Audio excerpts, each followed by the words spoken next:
ensemble. Notre Père, notre Dieu, nous voulons reconnaître que tu es un Dieu tout-puissant. Tu es le créateur de l'univers, tu es ce Dieu qui nous a créés à ton image. Tu es ce Père en Jésus-Christ, notre Père. Tu es devenu, nous te sommes infiniment reconnaissants de savoir que nous sommes les enfants d'un grand Dieu, les enfants d'un Père aimant. Seigneur, merci pour ta parole.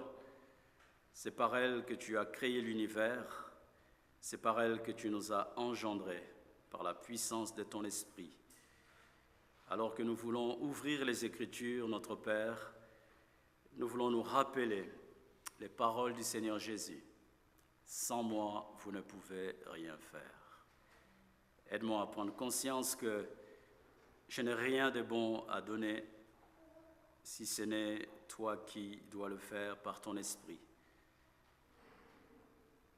Sans toi, je ne suis rien, je ne peux rien.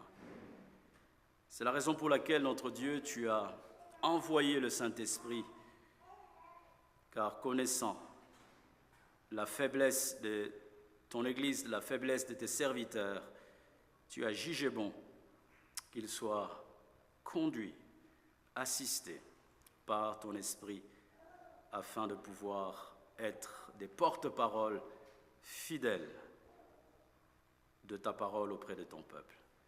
Seigneur, c'est ce que je vais te demander ce matin. Par ton esprit, rends-moi capable de pouvoir dire ta parole, la prêcher avec fidélité, avec grâce, avec amour, avec conviction, pour l'édification de ton Église et pour que ton nom soit glorifié. Au nom de Jésus. Amen. Ce matin, j'aimerais vous inviter à lire avec moi la parole de Dieu dans l'épître de Paul aux Romains. C'est le dimanche de la Pentecôte, Jean-Marc nous l'a rappelé, dont je vais mettre ma série sur les moyens de grâce entre parenthèses pour pouvoir nous permettre de nous rappeler du ministère du Saint-Esprit dans la vie du croyant. La parole de Dieu dans Romains chapitre 8, nous allons lire à partir du verset 26 jusqu'au verset 27, donc 2 versets pour notre lecture ce matin. Il est écrit, « De même l'Esprit aussi nous vient en aide dans notre faiblesse. En effet, nous ne savons pas ce qu'il convient de demander dans nos prières. Mais l'Esprit lui-même intercède pour nous par des soupirs que les mots ne peuvent exprimer.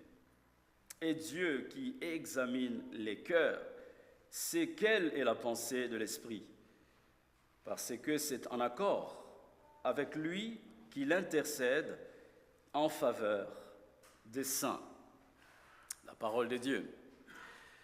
J'aimerais intituler ma prédication ce matin sur le thème suivant, le ministère du Saint-Esprit dans la vie de prière. Le ministère du Saint-Esprit dans la vie du croyant, mais en lien avec sa vie de prière. Qui est le Saint-Esprit? Ça a été rappelé d'une manière ou d'une autre dans les prières, dans la présidence de Jean-Marc, mais j'aimerais dire, rappeler des choses que nous connaissons certainement, que le Saint-Esprit est la troisième personne de la Trinité. Dieu le Père, Dieu le Fils et Dieu le Saint-Esprit. Le Saint-Esprit est Dieu. Le Saint-Esprit n'est pas une chose, le Saint-Esprit n'est pas une force quelconque. Le Saint-Esprit est la personne même de Dieu. Et j'aimerais préciser que le Saint-Esprit n'est pas Dieu le Père. Le Saint-Esprit n'est pas Dieu le Fils. Le Saint-Esprit est le Saint-Esprit. C'est vrai que là, on rentre dans ce qu'on appelle le mystère de la Trinité, le mystère de Dieu. Dieu nous dépasse. Il dépasse notre intelligence, il dépasse notre entendement. Le Saint-Esprit a plusieurs ministères, on peut le voir dans la Bible. Bruno l'a rappelé dans sa prière. Le premier ministère que nous découvrons dans les Écritures sur le Saint-Esprit, c'est lors de la création. C'est le Saint-Esprit qui est venu mettre de l'ordre dans la création de Dieu. Lorsque Dieu créait, l'Esprit de Dieu se mouvait, il planait pour amener à l'existence les choses que Dieu était en train de créer. Dans la Bible, nous voyons aussi que le Saint-Esprit a un rôle particulier dans les saluts, dans notre salut. C'est le Saint-Esprit qui nous applique le salut que le Christ a accompli à la croix de manière objective, une fois pour toutes. Et le Saint-Esprit se met à appliquer aux élus de Dieu, aux croyants, aux disciples de Jésus, le salut que le Christ a accompli une fois pour toutes de manière objective. Le Saint-Esprit l'applique de manière subjective dans la vie de chaque enfant de Dieu, dans toutes les générations depuis que Jésus est mort à la croix jusqu'à aujourd'hui. Et comme nous allons voir dans le texte que nous avons lu, le Saint-Esprit a aussi un ministère dans la sanctification des croyants, et en particulier dans les domaines de la prière, parce que la prière fait partie de notre sanctification progressive. Alors ce matin, j'aimerais vous proposer 2 points à partir de ce texte que je viens de lire. Le premier point, c'est de dire le Saint-Esprit nous aide à prier. Le Saint-Esprit nous aide à prier. Le deuxième point, le Saint-Esprit intercède pour nous. Le Saint-Esprit nous aide à prier. Je regarde Schwing, je me dis, Schwing s'est dit, mais Mardoché, ces textes, je l'ai prêché les dimanches derniers. En fait, quand tu étais en train de prêcher ce texte, tu en as fait mention le dimanche dernier, je me disais, mais Schwing a piqué mon texte. J'avais prévu de prêcher ce dimanche sur ce texte, mais voilà, il est en train de dire tout ce que j'avais commencé à préparer. Mais vous allez voir que ça va être complémentaire avec ce que notre frère nous a partagé les dimanches derniers. Regardons le premier point, le Saint-Esprit nous aide à prier. Le Saint-Esprit nous aide à prier. J'aimerais commencer par une illustration. Un bébé qui vient de naître a besoin de dépendre absolument de sa mère pour sa survie, pour sa croissance, jusqu'à devenir adulte et commencer à être indépendant. Je le vois puisque nous avons un bébé, Ezra. Ezra, il est dépendant de sa maman. Ezra se réveille 2 fois la nuit et quand il pleure, sa maman court pour le prendre dans ses bras, l'allaiter et puis essayer de le bercer pour qu'il puisse dormir. Ezra ne peut pas, il ne pourra pas essayer de vivre seul sans l'aide de sa maman. Il est dépendant de sa maman. Il a besoin de l'assistance 24 heures sur 24 de sa maman. Le Saint-Esprit nous aide à prier à cause de notre faiblesse.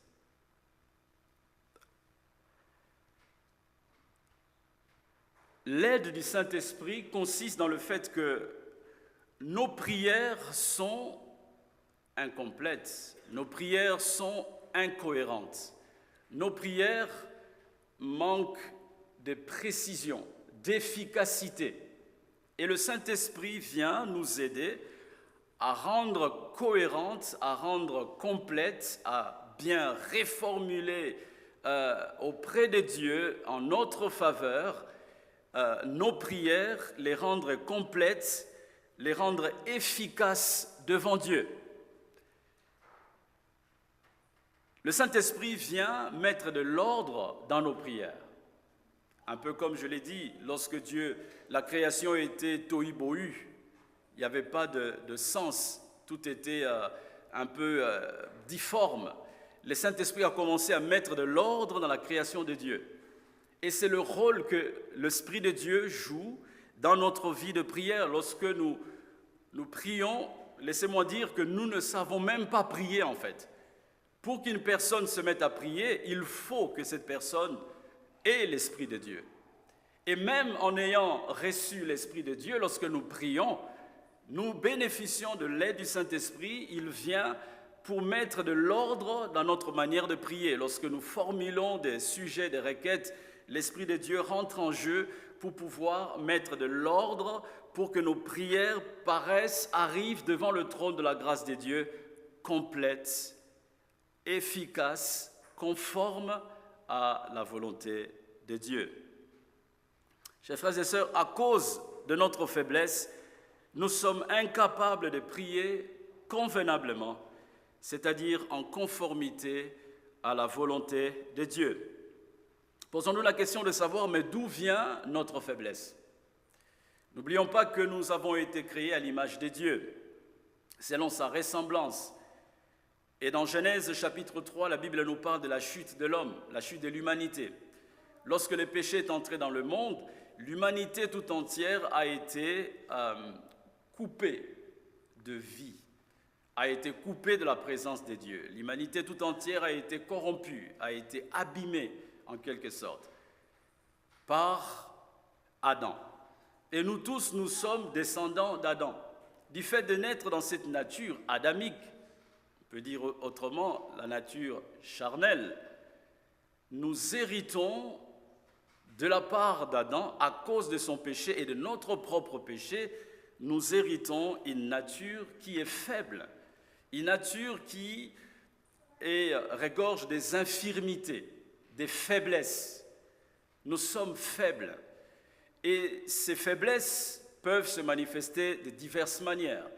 Les faiblesses dues à notre humanité en Adam peuvent se manifester par le fait de pouvoir souffrir, de pouvoir avoir besoin de dormir, de pouvoir avoir besoin de boire de l'eau, de pouvoir se reposer.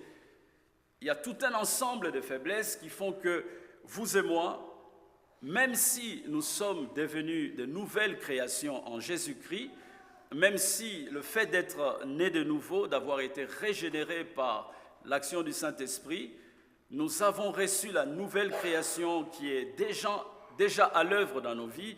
Cependant, nous gardons les stigmates de l'ancienne nature en Adam. Nous gardons les traces de l'ancienne humanité. Nous avons quand même les traces de la nature charnelle, la nature adamique. Et c'est de là que provient notre faiblesse. Et le Saint-Esprit vient nous aider dans cette faiblesse à pouvoir être capable de se tenir devant Dieu pour formuler la prière. Nous devons savoir que la prière est spirituelle, c'est une œuvre spirituelle. La prière n'est pas charnelle. Vous vous souvenez de ces paroles de Jésus dans Matthieu chapitre 26, alors que Jésus se trouve dans un moment crucial à Gethsémane, les disciples sont incapables de prier. Jésus va leur dire que vous n'avez même pas pu rester 1 heure avec moi, vous n'avez même pas pu prier 1 heure avec moi. Et après ces paroles, Jésus va leur dire, l'esprit est bien disposé, mais la chair est faible. La nature charnelle, la nature adamique est faible. La nature charnelle ne peut pas, par elle-même, se tenir devant Dieu pour pouvoir rentrer en communion avec l'être spirituel. C'est là que nous avons besoin de l'action du Saint-Esprit, de l'assistance du Saint-Esprit pour pouvoir tenir devant Dieu et commencer une conversation. Merci Ezra pour le calme. Le pasteur John MacArthur dit « Nous sommes spirituellement faibles. Nous sommes spirituellement faibles. » Chers frères et sœurs, nous ne devons pas oublier cette vérité. Ne pensons pas que nous sommes forts spirituellement. Même si vous pouvez prier, je ne sais moi, combien de heures, nous devons nous rappeler cette vérité selon laquelle nous sommes et nous restons spirituellement faibles. Nous ne savons même pas quels sont les besoins, nos besoins spirituels devant Dieu. Nous ne savons même pas quels sont nos droits devant Dieu lorsque nous nous engageons en conversation avec lui.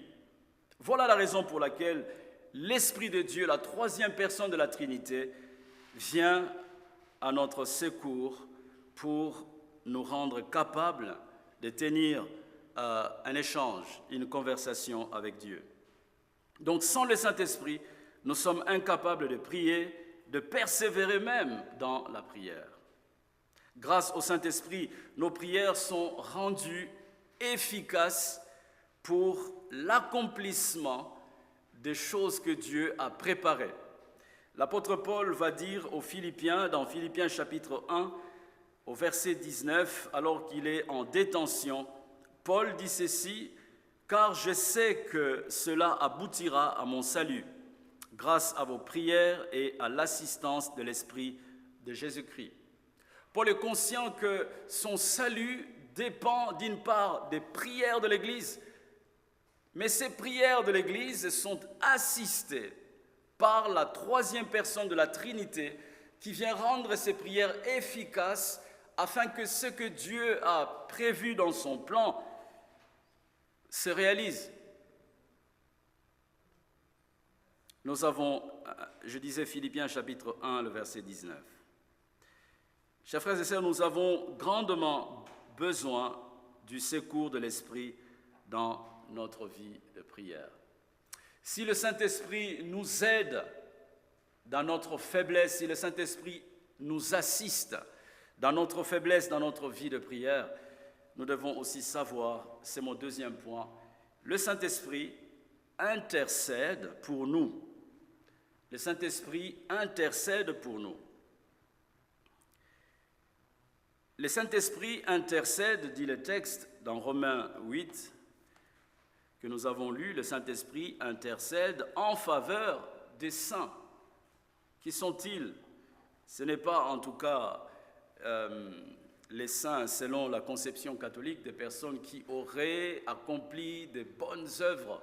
Et sur base de ces bonnes œuvres, ces personnes auront été canonisées ou dites mises à part parce qu'elles ont accompli des choses extraordinaires sur la terre et les hommes les ont reconnues comme étant des personnes saintes, mises à part de par leurs œuvres. Ce n'est pas ça dont il est question ici. Le Saint-Esprit intercède en faveur des saints. Ces saints, ce sont des personnes qui appartiennent à Dieu. Ce sont des personnes que Dieu a connues d'avance, dès avant la fondation du monde. On est en train de voir ça au verset 29. En effet, ceux qu'il a connus d'avance, il les a aussi prédestinés à devenir conformes à l'image de son Fils. Le verset 30, ceux qu'il a prédestinés, il les a aussi appelés. Ceux qu'il a appelés, il les a aussi déclarés justes. Et ceux qu'il a déclarés justes, il les a aussi accordé la gloire. Les saints, ce sont des personnes que Dieu a connues d'avance, des personnes qui appartiennent à Dieu, des personnes que Dieu, dans sa grâce, a régénérées, a ramenées à la vie, il les a déclarées justes et non coupables, des personnes que Dieu a sanctifiées par la mort et la résurrection de son Fils. Nous ne sommes pas saints du fait des œuvres bonnes. Nous sommes saints, rendus saints à cause de l'œuvre que Jésus a faite à la croix du Calvaire. Par la mort de Jésus, nous avons été déclarés justes, nous avons été sanctifiés, mis à part pour Dieu. Nous appartenons à Dieu. C'est cela, les saints.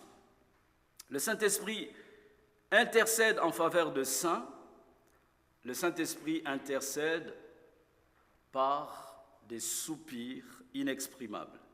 Son intercession, l'intercession c'est le fait de prier en faveur de quelqu'un, c'est tenir devant Dieu pour plaider en faveur de quelqu'un d'autre. C'est un peu le rôle d'un avocat. Il se tient devant le juge, il parle en faveur de son client. Et c'est le rôle que le Saint-Esprit joue devant Dieu en matière, entre autres, en matière de la prière. Il intercède, et son intercession, ce sont des soupirs inexprimables. Qu'est-ce que cela veut dire? des soupirs inexprimables, ce sont des choses qui sont audibles, il n'y a pas de voix. Le texte nous le dit, ce sont les soupirs que les mots ne peuvent exprimer. Donc, on ne peut pas entendre cela. On ne peut pas les décrire. Des soupirs inexprimables. Vous et moi, nous expirons. Il y a des fois, tu te retrouves dans une situation, tu pousses un soupir. Ou tu es dans une situation de souffrance, tu gémis au plus profond de ton cœur. Mais pour l'esprit, il n'y a pas de son audible. Il n'y a pas de parole. C'est en tort que certaines personnes interprètent ce verset en disant que les soupirs inexprimables, ça a un lien avec le parler en langue. Il n'en est pas question parce que le texte dit ce sont des soupirs inexprimables. Il n'y a pas de mots. On ne peut pas exprimer les soupirs avec des mots. Donc, ces soupirs inexprimables restent aussi pour nous un mystère en fait. Ça se passe au plus profond de l'être intérieur, lorsque l'Esprit intercède en notre faveur. Nous ne sommes même pas conscients, en fait, que l'Esprit est en train de porter vers Dieu des requêtes, des prières en notre faveur.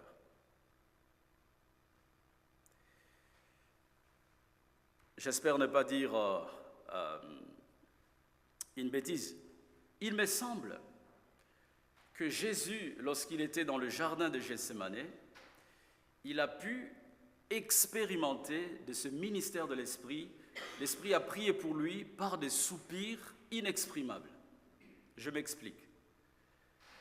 Jésus vient voir les disciples, leur dit « Vous n'avez même pas tenu 1 heure avec moi dans la prière. » On peut supposer que Jésus a prié pendant 1 heure seul. Et selon le texte, pendant 1 heure, Jésus n'a prononcé qu'une prière en 3 reprises. « Père, s'il est possible, éloigne de moi cette coupe. Toutefois, non pas ce que je veux, mais ce que tu veux. » Il le dit à 3 reprises. Il me semble en tout cas, l'Esprit a pu combler le temps de prière de Jésus. Quand vous lisez le verset 26 de Matthieu, vous vous rendez compte que Jésus est dans un contexte où il expérimente l'angoisse. Il est dans une grande tristesse. Et l'Esprit qui intercède par des soupirs que les mots ne peuvent exprimer est venu, il me semble, à l'aide du Christ pour aider Jésus à aller jusqu'au bout de sa mission. Nous allons voir par la suite que l'Esprit, son intercession est en accord avec la volonté de Dieu. Mais revenons encore une fois sur les soupirs inexprimables. Le verset 26 commence par cette expression. De même, l'Esprit aussi.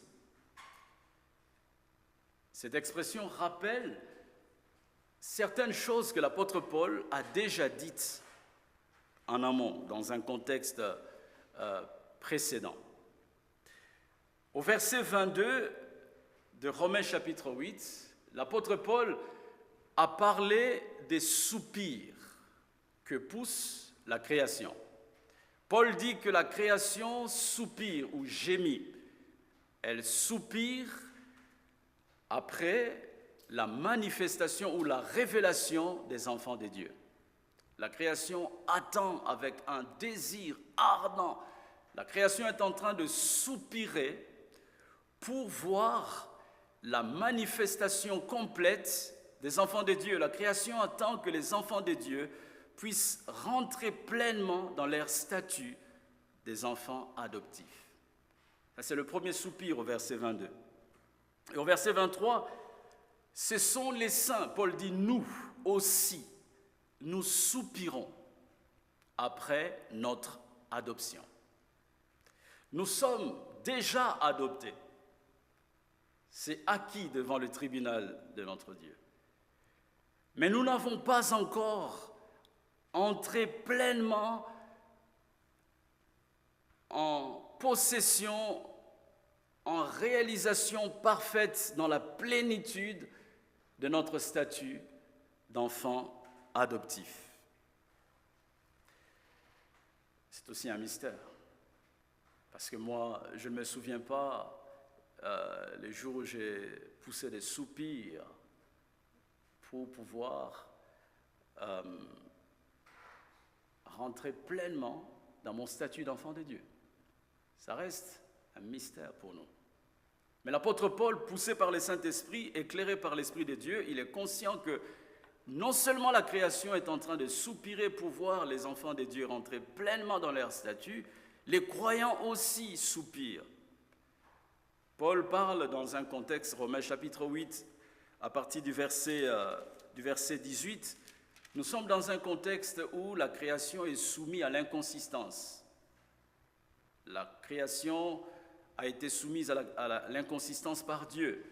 Dans un contexte de corruption, le monde dans lequel nous vivons est corrompu et nous sommes en train d'expérimenter les effets de cette corruption, dont la souffrance dans nos vies de tous les jours, la persécution, des situations difficiles que le croyant peut rencontrer dans son pèlerinage terrestre. Et la création aussi est en train de soupirer parce qu'elle expérimente les effets de la corruption. On parle aujourd'hui de la pollution et autres choses. La création, elle soupire, elle attend le moment où elle sera restaurée pleinement. Et nous aussi, les enfants de Dieu, nous soupirons, même si nous avons déjà reçu l'esprit de l'adoption, nous commençons à expérimenter, grâce au Saint-Esprit, les bienfaits de notre espérance en Christ, mais nous sommes en train de soupirer après notre avenir glorieux qui reste devant nous. Et Paul nous dit que l'Esprit aussi soupire par des soupirs inexprimables. Et le lien par rapport à ces trois soupirs, plutôt les raisons de ces trois soupirs, c'est l'accomplissement de notre avenir en Christ.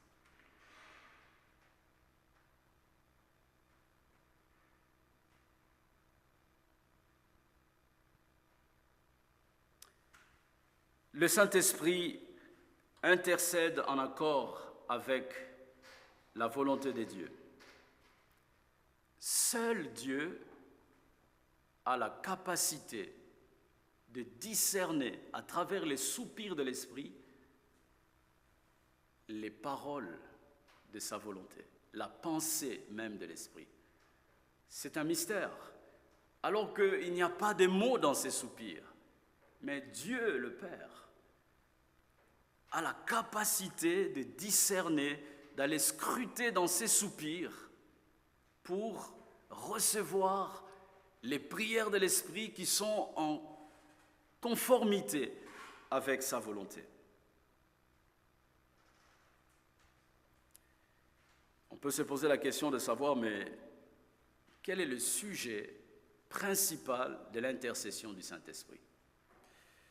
On peut déjà l'imaginer. Le sujet principal de l'intercession de l'Esprit, c'est notre ressemblance à l'image de Jésus. Le verset 28 nous dit du reste, nous savons que tout contribue au bien de ceux qui aiment Dieu, de ceux qui sont appelés conformément à son plan.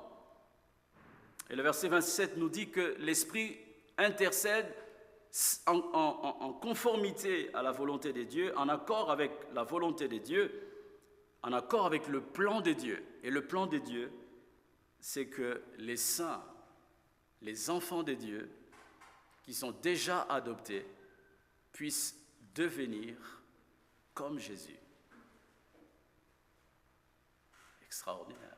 C'est ça le sujet principal du Saint-Esprit.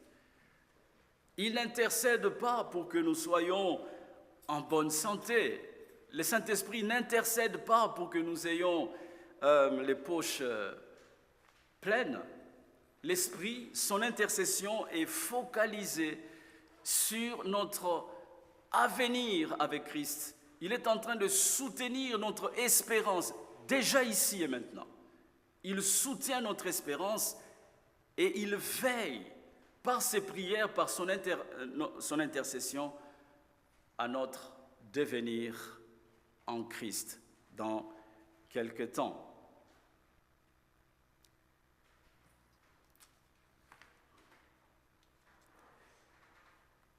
Et l'intercession de l'Esprit doit nous encourager, chers frères et sœurs.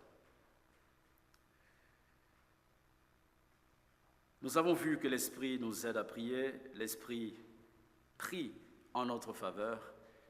J'aimerais terminer par quelques applications pratiques. La première application, c'est de dire, si tu ne pries pas, il est possible que tu n'aies pas reçu l'esprit d'adoption. Il est possible, en fait, que tu ne sois pas régénéré. Il est possible que tu ne sois pas enfant de Dieu. Il n'y a pas d'enfant de Dieu qui ne prie.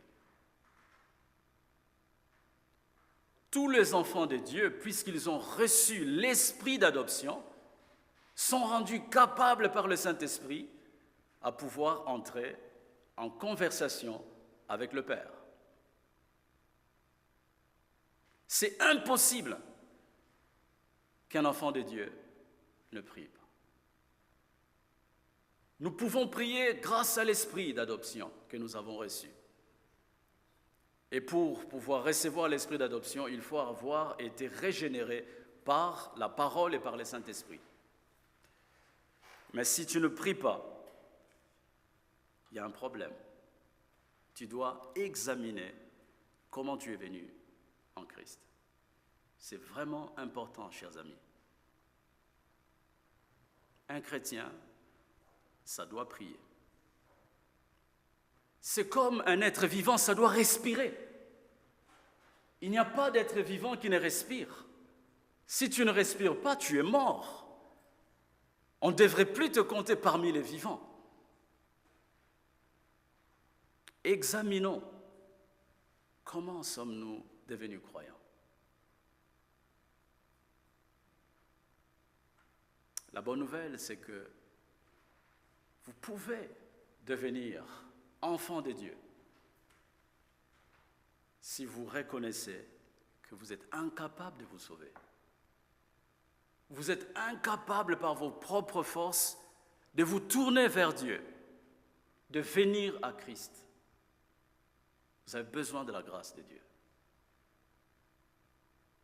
Vous pouvez supplier Dieu pour que sa grâce souveraine vienne vous saisir et vous montrer son Fils, vous rendre capable d'embrasser son Fils, de placer votre confiance dans le Fils de Dieu pour être sauvé et recevoir l'esprit d'adoption qui va vous rendre capable de crier « Abba, Père !» Deuxième application. Nous qui avons reçu l'esprit d'adoption, chers frères et sœurs, reconnaissons nos faiblesses afin d'expérimenter la puissance du Saint-Esprit dans notre vie de prière, dans notre vie chrétienne. L'apôtre Paul, dans 2 Corinthiens 10, je vais les lire, à partir du verset 7 à 10.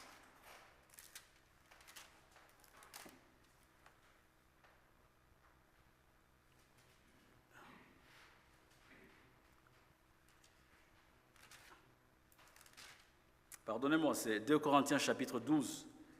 À partir du verset 7 à 10, il est écrit, Paul dit, « Et pour que je ne sois pas rempli d'orgueil à cause de ces révélations extraordinaires, j'ai reçu une charde dans le corps, un ange de Satan pour me frapper et m'empêcher de m'enorgueillir.